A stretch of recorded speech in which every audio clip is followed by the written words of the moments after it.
اعوذ باللہ من الشیطان الرجیم، بسم اللہ الرحمن الرحیم۔ ماہ رمضان المبارک کی پرنور ساعتوں کے اندر معلوماتی سلسلہ کے اندر ایک مرتبہ پھر ہم حاضر ہیں۔ ہم نے ارادہ کیا ہے کہ قرآن کریم سے اپنے تعلق کو مضبوط کرنے کے لیے اور قرآن سے اپنے ٹوٹے ہوئے رشتے کو پھر سے بحال کرنے کے لیے ایک دلچسپ معلوماتی سیریز کو شروع کیا جائے، جس کا آغاز انشاءاللہ ہم کر رہے ہیں، اور وہ سیریز واقعات قرآنیہ پر مشتمل ہوگی، تاکہ ہم فضول قصے کہانیاں سننے سے بچ جائیں اور قرآنی واقعات کو پڑھ کر سن کر اس کے مطابق اپنے زندگیوں کو گزارنے کی ہم کوشش کریں۔ اس سے پہلے آج کے نشست کے اندر ہم نے مناسب سمجھا کہ تعارف قرآن کو پیش کر دیا جائے اختصار کے ساتھ۔ قرآن کریم اللہ کی آخری کتاب ہے۔ قرآن کریم اللہ کے آخری نبی حضرت محمد مصطفیٰ صلی اللہ علیہ وسلم کے قلب اطہر پر نازل ہوئی ہے، اور یہ کتاب لے کے آنے والی شخصیت نوریوں کا سردار جبریل امین علیہ السلام کی ذات ہے، اور یہ قرآن لوح محفوظ سے آسمان دنیا پر یک بارگی ایک بار وہ ماہ رمضان کے اندر نازل ہوا ہے، اور یہ قرآن پھر لوح محفوظ سے آسمان دنیا پہ آنے کے بعد وہاں سے حالات کے مطابق، ضرورت کے مطابق آہستہ آہستہ کر کے، تھوڑا تھوڑا کر کے حضور کے قلب اطہر پر تقریباً 23 سال کے عرصہ میں نازل ہوا اور مکمل ہوا۔ یہ قرآن کریم جو اللہ کی آخری کتاب ہے، 30 پاروں پر مشتمل یہ کتاب ہے، جس کے اندر 114 صورتیں ہیں، جس کے اندر 7 منزلیں ہیں، اور جس میں 558 رکوع ہیں، اور آیات کی تعداد جو مشہور و معروف ہے وہ 6666 ہے، لیکن علامہ غلام رسول صاحب صاحب رحمۃ اللہ علیہ آپ فرماتے ہیں کہ اس کی آیات کی تعداد 6616 ہے۔ اور اس قرآن کریم کے اندر مضامین قرآن جو بیان کیے گئے، ان کا خاکہ جو بیان کیا ہے علامہ غلام رسول صاحب صاحب رحمۃ اللہ علیہ نے، فرماتے ہیں کہ اس کے اندر 1000 امر کی آیات ہیں، 1000 نئی ہے، 1000 وعد ہے، 1000 وعید ہے، 1000 قصص و اخبار ہے، 1000 امثال ہیں، 500 حرام و حلال کی آیات ہیں، 100 دعا کی آیات ہیں، اور 12 منسوخ الحکم آیات ہیں۔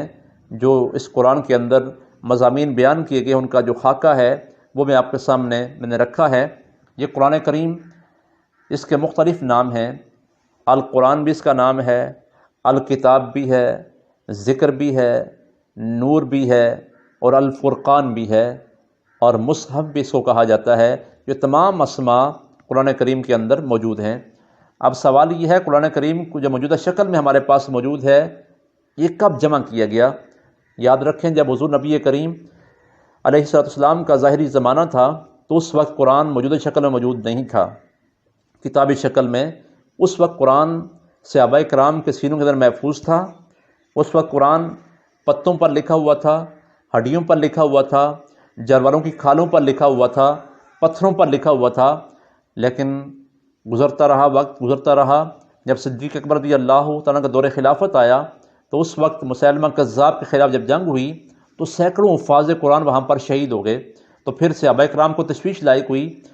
کہ کہیں ایسا نہ ہو کہ یہ نسخہ ہم سے ضائع ہو جائے، اور فاروق اعظم رضی اللہ تعالیٰ نے آپ خدمت میں عرض کی کہ اس قرآن کو جمع کر دیا جائے اور سب لوگ ایک کتاب کے اندر اس کو پڑھیں۔ تو صدیق اکبر رضی اللہ تعالیٰ نے زید بن ثابت رضی اللہ تعالیٰ اور دیگر صحابہ کرام کی ڈیوٹی لگائی جو حفاظ تھے کہ آپ یہ کام سارے انجام دیں۔ پھر انہوں نے مختلف جگہوں سے قرآن کو لیا، جو لوگوں کے سینوں کے اندر محفوظ تھا اس کو بھی لیا، پتوں میں تھا اس کو لیا، پتھروں پر لکھا ہوا تھا، ہڈیوں پر تھا، تختیوں پر تھا، کھجور کے پتوں پہ تھا،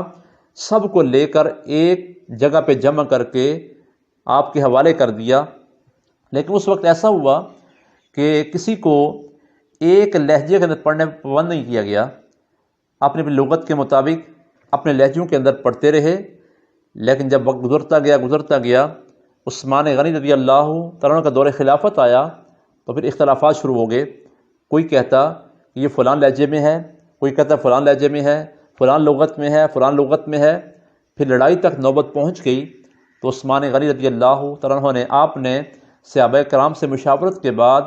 پھر آپ نے اس قرآن کے سارے نسخے منگوائے اور سب کو ایک لغت قریش کے مطابق پڑھنے پر جمع کر دیا، اور پھر آپ کو جامع القرآن بھی کہا جانے لگا، جو آپ کا لقب بھی مشہور ہو گیا۔ اور اس طرح یہ قرآن جو ہمارے پاس موجودہ شکل میں ہے، یہ امیر المومنین عثمان غنی رضی اللہ عنہ کو جمع کیا ہوا قرآن پاک ہے۔ اب قرآن پاک پر نقطے کب لگائے گئے، اعراب کب لگائے گئے، یہ سرکار کے دور میں نہیں تھے، یہ صحابہ کرام کے دور میں نہیں تھے۔ عبد الملک بن مروان جب حاکم وقت تھا، اس نے حجاج بن یوسف کی ڈیوٹی لگائی کہ جب عجمی لوگ بھی پڑھتے ہیں، سمجھ نہیں سکتے،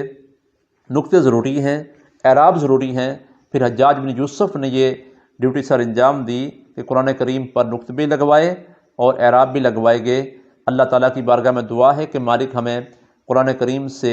مکمل آگاہی نصیب فرمائے، قرآن کریم سے اپنے تعلق کو مضبوط کرنے کی توفیق عطا فرمائے، قرآن کریم کو پڑھنے کی، سمجھنے کی اور اس کے مطابق عمل کرنے کی توفیق نصیب فرمائے۔ انشاءاللہ آئندہ نشست کے اندر دلچسپ واقعات پر مشتمل سیریز کا آغاز ہوگا، اور ایک اہم اور دلچسپ قرآنی واقعے سے اس کا آغاز ہوگا، اس کو سننا نہ بھولیے گا۔ اللہ تعالی ہمیں عمل کی توفیق نصیب فرمائے۔ وما علینا الا البلاغ المبین۔